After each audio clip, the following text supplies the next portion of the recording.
Maayong adlaw mga kabisda. Diyan na punta. Kini dili ni Laruy-laroy actually. Ang tuyo gid nako ani nga ipaila-ila ni nako sa inyo mao ni ang Porta Maggiore diri sa Rome. Okay? Kung unsa ni ang Porta Maggiore, well, this is a very ancient gate sa city of Rome. Okay? Part ni siya sa Aurelian Wall na mao'y nag-enclose sa siyudad sa Roma. Welcome mga kababayan, welcome mga kabisdak. Bisdak ni. Subscribe to my YouTube channel. If you like it, hit like and share. Bisdak naglaroy-laroy. Bisdak. What? Bisdak ka? Bisdako.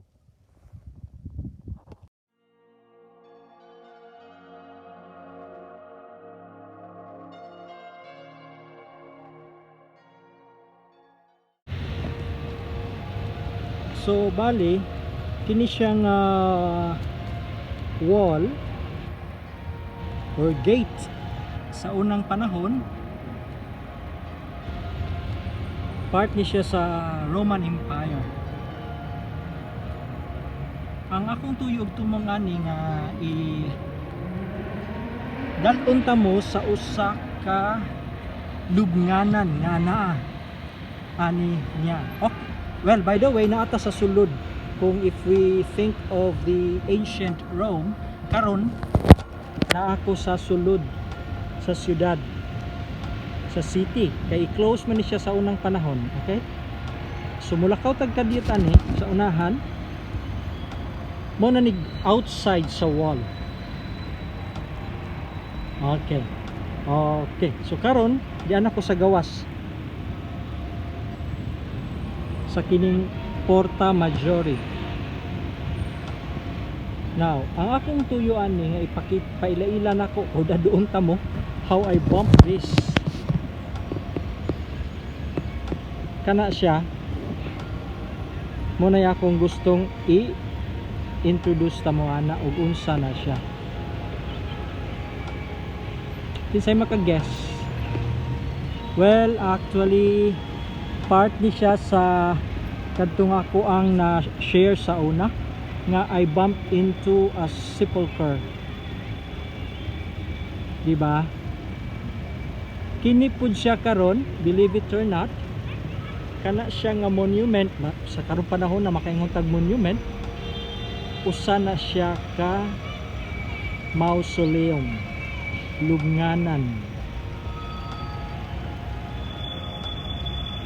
Kana siya nga lubnganan na belong na siya kang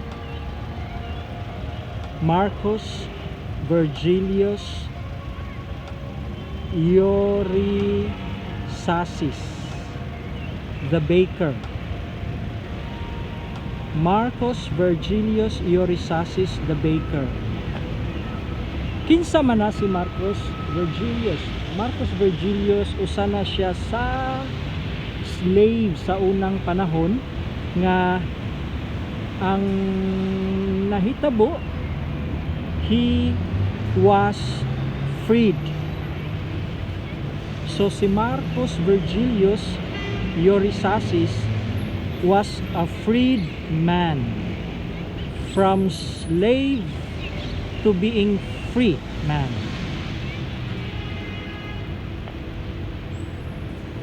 Taas ni ang ihang kinabuhi, hindi na nako subayon, pero nganong nakabuhat man siya ana. So after siya nga na free, na liberated from being a slave, isip usa ka saop, after ana ang iyahang profession, makaingon tag iyang profession was a famous baker. So nahimo siyang panadero adtong panahona sa Roman Empire. So from there, si Marcus Vergilius nakatigom siya og dakong kwarta sa iyang pagka-baker, ug habang siya nagtigom, mintas nagtigom siya, nagpabuhat siya sa iyang lubnganan. So iyang palit ni siya outside yun, right beside the wall, Santa Maggiore. No, not Santa Maggiore, sorry, Porta Maggiore, sorry. Right outside, so prominent place, iyahang gipalit na siya ug diha iyang gibuhat ang iyahang lubnganan. Now, manotice ninyo ang pagka-unique, di ba? So actually kanang mga, how do you call it, mga circles, okay, the oval, actually that represents mga equipments sa bakery where diha kuanon ang flour by grains, okay, so sa other side na okay, and then adto sa itaas naa siya gipang sculpt mo na ang iyang kinabuhi ni Marcus Vergilius Eurysaces the Baker. So may kaingon ta facing north, facing south, facing east, west. So naa na siya istoryaan na. And nganong very important man nga nagbuhat siya aning iyahang monument. Since very important kay aron ang iyang life story as a freed man, makabuhat sa iyang kaugaling monumento. Kung may laing mobuhat sa iyang monumento, kay dili man siya nabilong sa elite, okay, nabilong man siya sa mga slaves before, nahimo lang siyang freedman. So from there kana siya nagrepresent sa iyang kinabuhi. Kinsa man iyang mga descendants makaingon nga that symbolizes his life as a freedman. Okay, di ba? So kinsa goy magdahom, bisag ako magdahom nga lubnganan day na siya.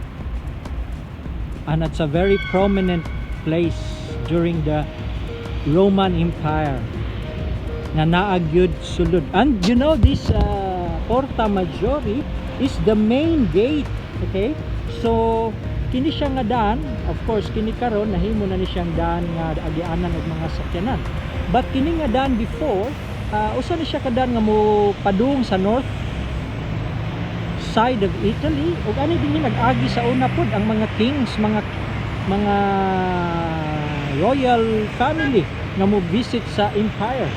Agi dinhi ang iyang caravan aron musud ani nga gate, one of the main gates sa Aurelian Wall, padung ngadto sa sulod sa city of Rome, padung na ngadto sa Colosseum. So here si Marcus Vergilius iya gyud nga plano gid niya nga ang iyahang lubnganan naa gyud inigsud makakita ang mga prominent individuals during the Roman Empire sa iyahang lubnganan inigkamatay siya. So before siya namatay iya nang gipabuhat. Okay? So ato ang suruyon gamay, no?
leggi quello.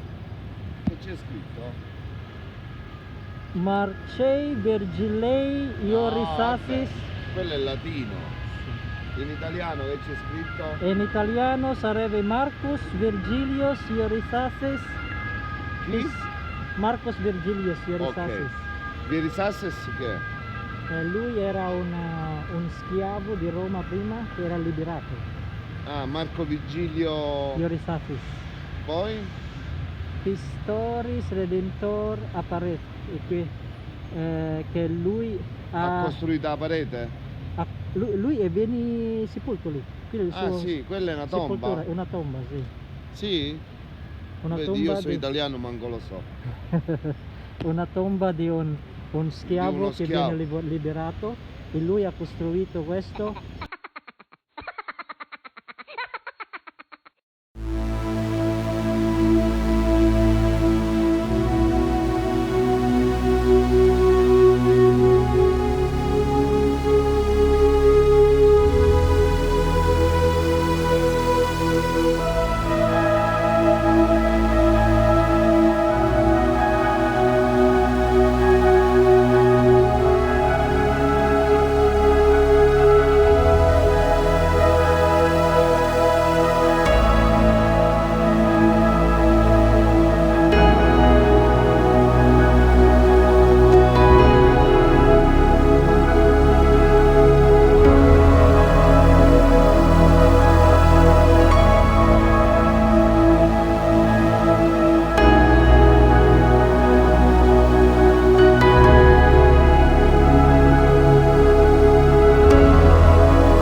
Daghang salamat mga kabisdak. Dinhi na lang kukutob, hinaot, aduna kamoy napupo aning akong pag laroy-laroy. Subscribe to my channel, like, and share. Salamat!